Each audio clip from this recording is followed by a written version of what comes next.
Welcome to a lesson with Dr. Powell. Let's look at an example of double integration. We're going to be integrating a surface over a region in order to compute volume, just as if we were to integrate a function over an interval to compute area. Keep in mind this would be net area under a curve, where above the curve means positive area, below means negative area. So volume, it's the same thing. Above the XY plane is positive volume, below is negative volume. Now, we looked at an example where we were doing this for a rectangular region in the XY plane. What if our region looks different? What if it looks like the one we have displayed here? How would we go about finding that volume? Well, let's write a shorthand for what we're about to do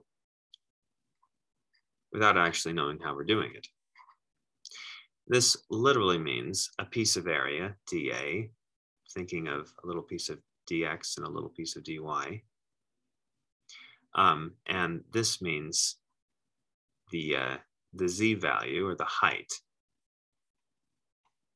And multiply these together, that gives you a little piece of volume, dv.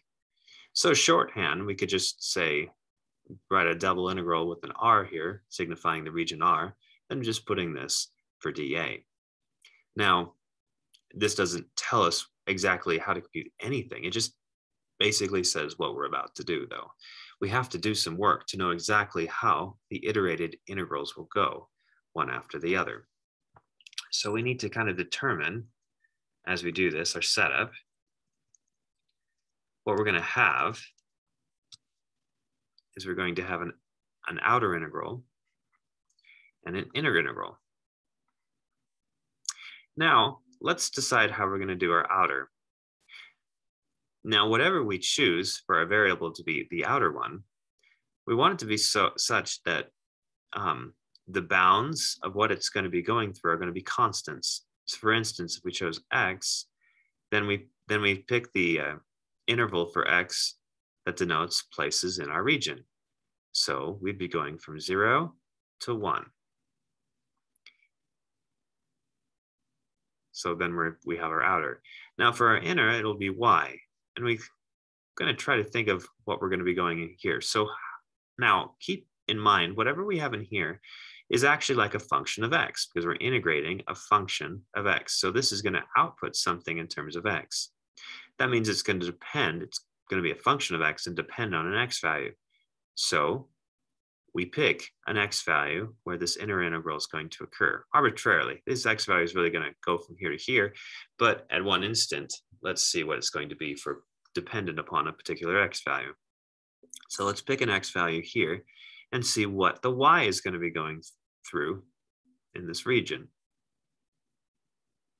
Notice that the y values for the region start here and go up to here at this particular x value. Well, what is this? Well, this y value here depends on the x value. What is it in terms of that x value?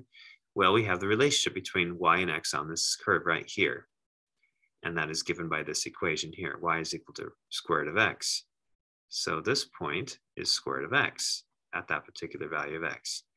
Likewise, up here, we get that this y value is 2 minus x.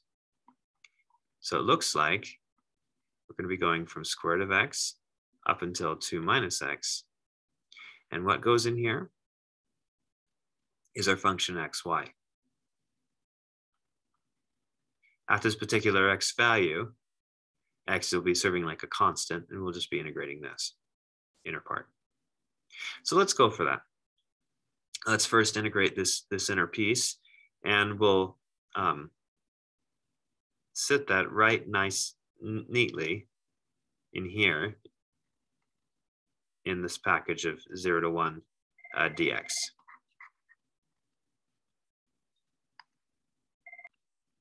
Okay, so let's put now our work that we're going to be doing for this integral right here.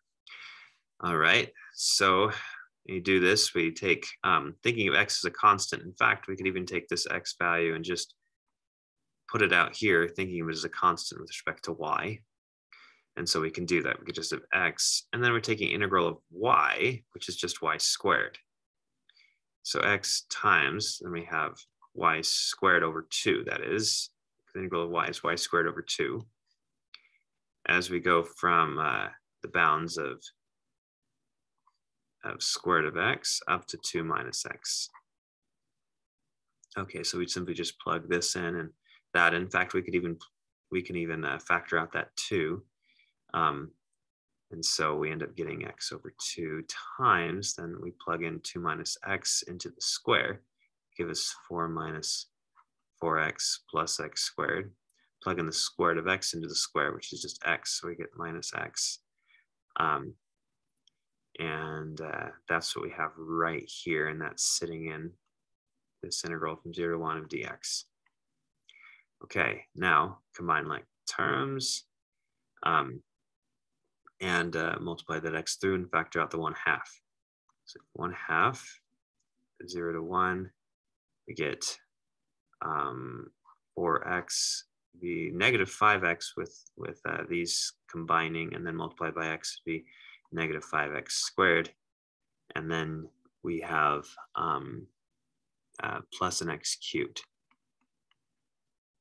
Okay. All right, then we just go ahead and take this integral. Okay, so in doing so,